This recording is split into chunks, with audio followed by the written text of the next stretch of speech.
Halo semuanya, pada video kali ini kami dari Farmasi 2020 anggota staf magang Dipro akan menjelaskan bagian dan fungsi alat laboratorium. Sebenarnya ada banyak sekali alat-alat laboratorium, namun pada video kali ini kami akan menjelaskan tentang 10 macam alat laboratorium yang paling umum digunakan. Kenapa sih ini penting banget untuk kita ketahui? Karena ini dapat memudahkan kita dalam melaksanakan praktikum dan juga agar kita dapat tahu kegunaan dari alat tersebut. Langsung saja yuk, selamat menyaksikan.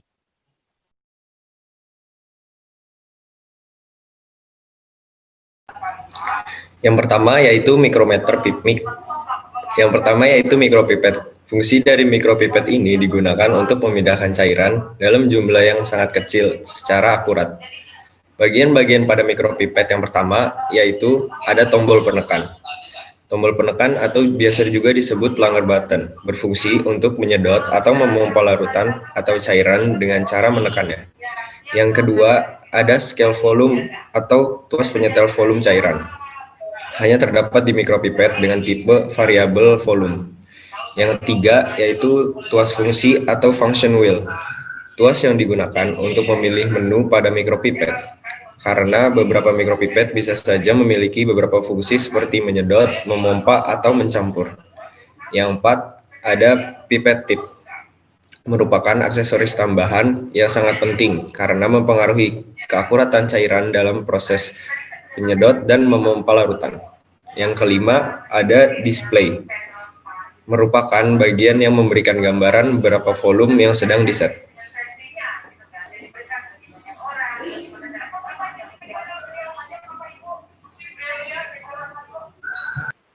Selanjutnya, yang kedua ada gelas arloji.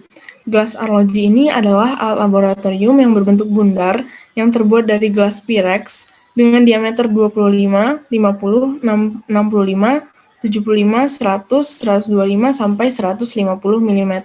Fungsi dari gelas arloji ini adalah untuk menyimpan bahan yang akan ditimbang, terutama untuk bahan padat atau pasta, dan dapat pula digunakan saat menutup wadah pada saat proses penguapan.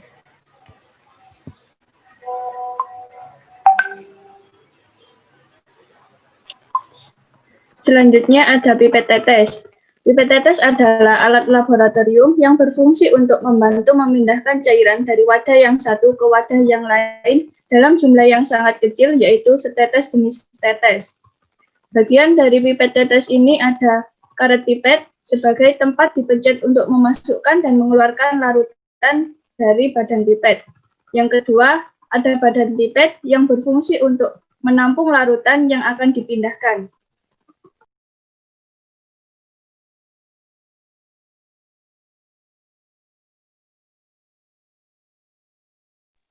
Selanjutnya adalah timbangan analitik. Timbangan analitik adalah alat yang digunakan untuk mengukur massa benda baik cair atau padat. Ketelitiannya mencapai 0,0001 gram. Bagian dari timbangan analitik antara lain adalah satu piringan timbangan yang digunakan untuk meletakkan benda atau zat yang akan ditimbang. Dua adalah anak timbangan yang digunakan dalam hal kalibrasi dengan menentukan bobot yang sudah diketahui. 3. Ada water pass yang digunakan untuk mengetahui apakah isi piringan timbangan sudah stabil. Lalu ada tombol pengaturan yang terdiri dari tombol mode, rezero, dan tombol on atau off. Tombol rezero digunakan untuk mengatur pada posisi 0. Lalu tombol on atau off untuk menghidupkan dan mematikan timbangan. Dan ada tombol mode untuk mengatur satuan yang ingin digunakan.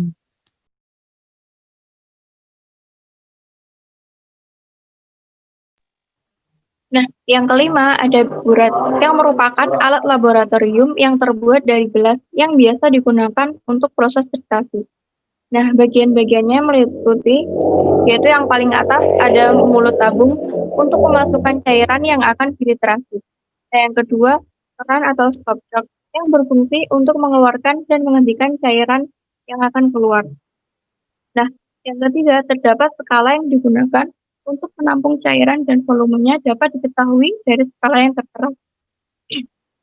Dan yang keempat adalah mulut di bagian bawah buret sebagai tempat keluarnya cairan filtrasi tersebut.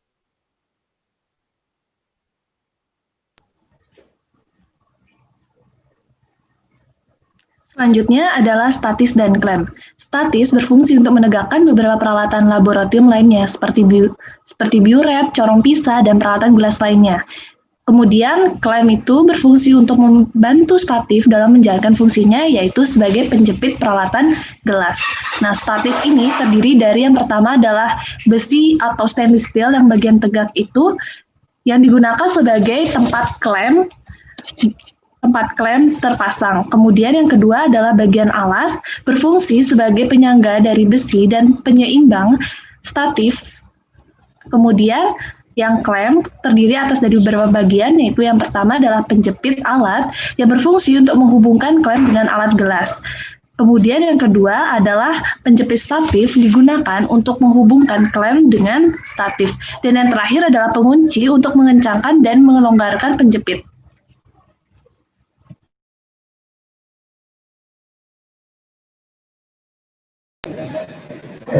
Batang pengaduk merupakan batang yang terbuat dari gelas yang memiliki panjang 15 cm dan digunakan sebagai pengadu larutan untuk mencampur bahan kimia dan cairan untuk keperluan laboratorium.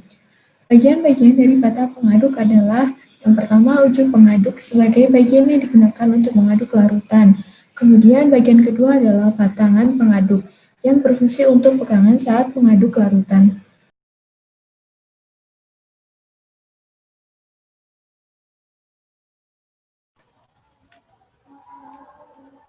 Yang kedelapan ada corong bancer, berfungsi sebagai alat penyaringan vakum maupun filtrasi, atau untuk memisahkan endapan dari suatu campuran larutan yang tidak larut. Prinsip kerja dari corong bancer adalah menyedot udara di ruang corong agar air dapat menetes dan menurun, sedangkan serbuk jet yang tidak larut tetap di dalam corongnya. Bagian dari corong bancer adalah yang pertama, saringan yang berfungsi sebagai tempat diletakkannya bahan penyaring. Yang kedua, mulut saringan sebagai tempat keluarnya cairan yang sudah terpisahkan endapannya.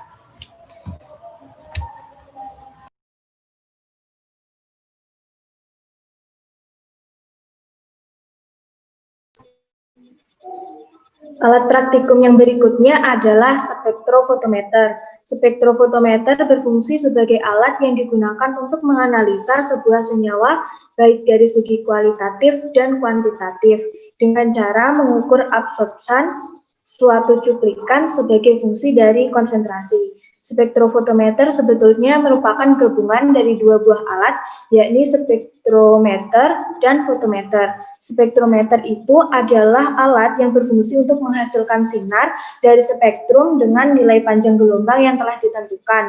Sedangkan fotometer adalah alat ukur intensitas cahaya yang ditransmisikan atau diabsorpsi. Bagian dari spektrofotometer antara lain yang pertama sumber cahaya atau sumber energi yang diperoleh dari lampu. Lampu pada spektrofotometer yang paling umum digunakan adalah lampu tungsten atau disebut juga wolfram. Dan ada juga yang disebut lampu deuterium. Kalau lampu tungsten itu biasanya digunakan untuk mengukur sampel pada daerah tampak, sedangkan pada daerah UV biasanya dianalisa dengan lampu deuterium. Pada lampu tungsten memiliki spektrum radiasi berupa garis lengkung, sedangkan pada lampu deuterium memiliki spektrum energi radiasi lurus.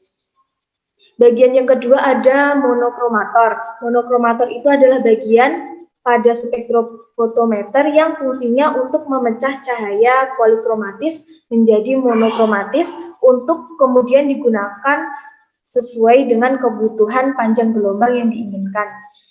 Pada monokromator sendiri terdapat beberapa bagian, yaitu slit-in atau pintu masuk, yang sering juga disebut celah optik. Fungsinya adalah memberikan celah kecil dengan ukuran yang sesuai di mana sinar dari lampu bisa masuk.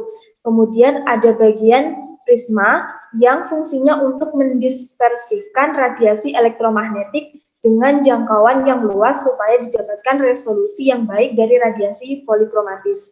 Kemudian ada bagian slit out atau pintu keluar yang fungsinya mengarahkan gelombang yang dibutuhkan untuk mengarah ke kupet atau sel sampel. Bagian yang ketiga dari spektrofotometer adalah sampel kompartemen. Sampel kompartemen merupakan bagian pada spektrofotometer yang digunakan untuk meletakkan sampel dalam kupet. Kupet sendiri merupakan komponen atau wadah yang terbuat dari kaca, kuarsa, ataupun silika untuk menaruh sampel yang akan dianalisis. Bagian yang keempat adalah detektor yang memiliki fungsi untuk menangkap sinar yang telah melewati sampel untuk kemudian diubah menjadi sinyal listrik oleh amplifier, sehingga didapatkan besaran nilai pengukuran dan dicatat oleh recorder. Hasil pengukuran biasanya akan ditampilkan pada layar atau di monitor komputer jika memang sudah terhubung. Kemudian bagian yang kelima ada indikator. Indikator merupakan lampu yang biasanya digunakan sebagai penanda dari berjalannya spektrofotometer.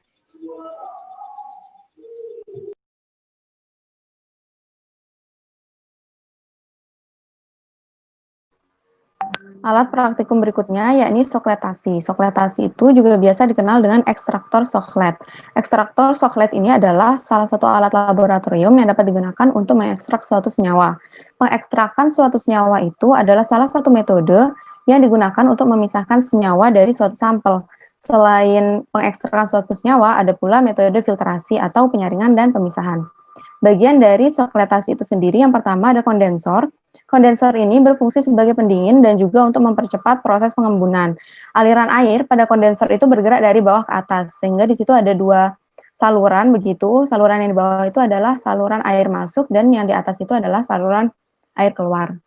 Kenapa dia dari bawah ke atas? Karena jika air mengalir dari atas ke bawah, maka akan terdapat ruang kosong pada kondensor, sehingga proses kondensasi gas itu tidak akan maksimal. Yang kedua itu adalah porous thimble. Thimble ini berfungsi sebagai wadah untuk sampel yang ingin diambil zatnya. Kemudian yang ketiga ada sifon. Sifon ini berfungsi sebagai perhitungan siklus. Kalau pada sifon larutannya itu penuh, kemudian jatuh ke labu alas bulat, maka ini dinamakan satu siklus. Posisi sifon itu harus lebih tinggi daripada sampelnya. Kenapa? Karena agar sampel yang berada di posisi atas itu tidak terendam oleh pelarut. Kemudian yang keempat itu adalah labu alas bulat yang ada di paling bawah. Nah, itu berfungsi sebagai wadah bagi sampel dan pelarutnya. Kemudian ada selang masuk dan selang keluar yang tadi saya sebutkan. Dan yang terakhir itu adalah hot plate sebagai pemanas larutan.